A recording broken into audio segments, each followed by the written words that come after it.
পাটের জমিতে অনেক পরিমাণে ঘাস হয়েছে। পাটের গাছের চাইতে ঘাসই বেশি।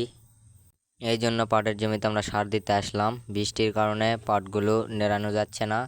বৃষ্টি হয়েছে, মাটি খুবই কাদা কাদা হয়ে আছে, নেড়ানো যাচ্ছে না। এই কারণে সার দিচ্ছি যাতে পাটের গাছগুলো উপরে ওঠে, ঘাসগুলো নিচে পড়ে যায়। স্ক্রিনে দেখতে পাচ্ছেন কি পরিমাণ ঘাস। আমাদের পাট রোপণ করা হয়েছে 25 থেকে 30 দিন হয়েছে।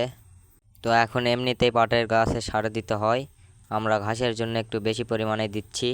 আগে একটা ভিডিওতে দেখাইছিলাম পাট রোপণ করা। পাট রোপণ করছি আমরা চৈত্র মাসে। পাট রোপণ করা হয়েছে, বর্তমান বৈশাখ মাস।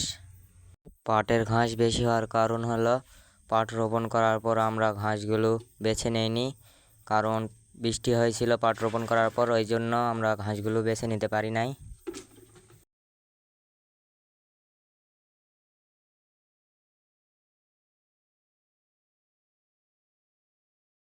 তো আমরা 5 শতক জমিতে 5 কেজি সার নিয়েছি। ঘাস বেশি, এই কারণে বেশি সার দিতে হবে। সারগুলো ছিটে নিচ্ছি। আপনারা পাট লাগালে অবশ্যই মহারাষ্ট্রের নুট সিড লাগাবেন। এই পাটের ফলন অনেক বেশি। দেখতেই পারছেন কি পরিমাণ পাট হয়েছে। আমাদের এই পাট রোপণ থেকে কাটা পর্যন্ত 3 মাস সময় লাগে। 3 মাস পর ইনশাল্লাহ আমরা পাটগুলো কেটে ফেলবো। এই পাটগুলো কাটার পর পানিতে ডুবে ধুতে হয় 20 দিন।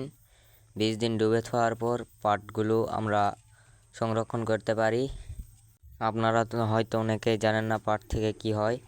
পাট থেকে সিনট হয়, আর পাটগুলো এগুলা বস্তা হয়, দড়ি হয়, অনেক কিছু হয় পাট দিয়ে।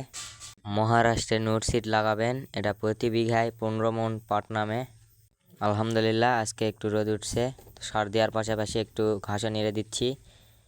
অনেক পরিমাণে ঘাস। এই ঘাসগুলো নিড়াতে আমাদের বেশি সময় লাগবে না, কিন্তু বৃষ্টির কারণে আমরা নিড়াতে পারছি না। বর্তমান পাটের গাছও সার দেওয়ার পর বড় হয়ে গেছে, এখন নিড়াতে অসুবিধা হচ্ছে, পাটের গাছগুলো ভেঙে যাচ্ছে।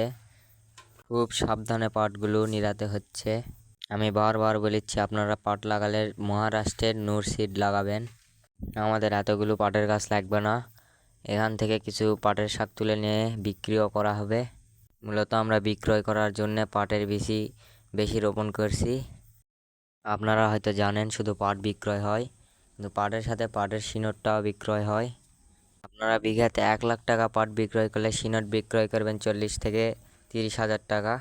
এরকম কৃষির আপডেট পেতে আমার চ্যানেলটিকে সাবস্ক্রাইব করে পাশে থাকবেন। আসসালামু আলাইকুম, আপনারা কেমন আছেন? আশা করি ভালো আছেন। আলহামদুলিল্লাহ